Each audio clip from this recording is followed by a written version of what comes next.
Hey guys, Joel Siegman here. I'm going to be going over a topic that I consider to be one of the most important yet neglected aspects of performance and fitness, and that's foot, ankle, and toe mechanics and activation.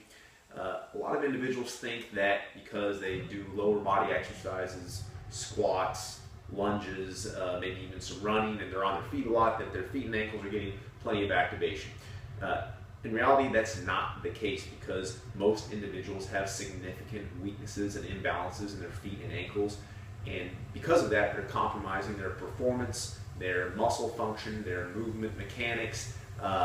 So if we can start to correct some of the mechanics in their feet and ankles, it's actually going to have a positive effect on how they lift, how they move, how they run, how they jump, and it's actually going to help take a lot of pressure off their joints, and it's really going to clean up a lot of issues throughout their body, not just their lower body, but even in their core and upper extremities. So with this video, I want to kind of go over what constitutes proper foot and ankle position, and this is something that you can practice every day, just repositioning your feet. So I'm going to go ahead and step forward here so you guys can see this.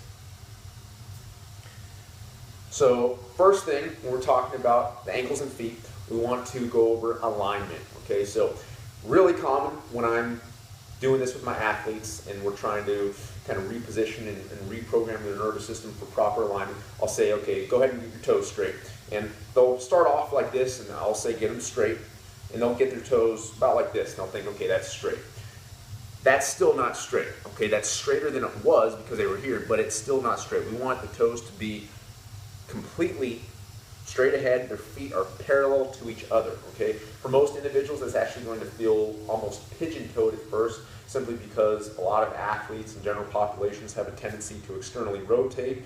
So this position right here just feels odd, and a lot of this is because their proprioceptive feedback is basically distorted, and their perception of what is straight is incorrect. They think this is straight, but in reality this is straight. So I'm making a big deal of this because for a lot of the exercises that I'm going to be going over, if the toes aren't straight, you're really missing the whole purpose, and you're almost doing yourself a disservice because you're reprogramming your body with improper mechanics. So again, make sure the toes are straight.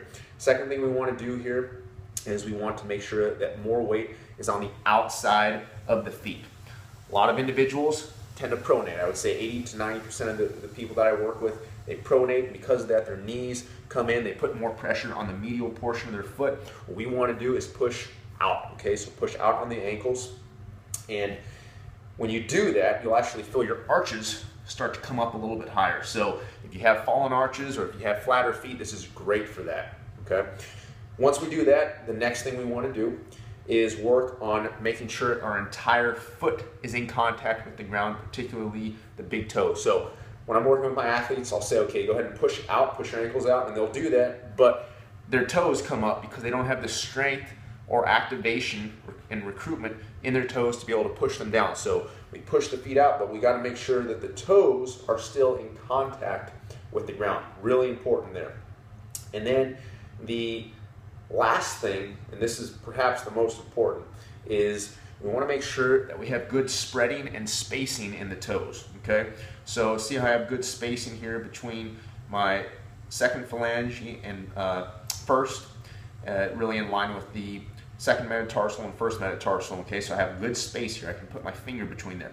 A lot of individuals that you'll see is their feet are cramped, okay? And that really shows and indicates that they have improper foot function. And my feet, about 5 years ago, used to do that. They were pretty bad, and I've had to work on this and just correct it over time. And what I've done in a lot of these videos is just I'm going to be going over what I did to help correct my own feet, and consequently I did that with my athletes and clients and have helped them do the same thing. So again, my feet now function pretty good, have pretty good activation, so the techniques that I'm going to be showing in this video as well as some of the other ones, they're really going to help with that. So I think that should do it for this video. Give these things a try and let me know what you think, all right? Thanks.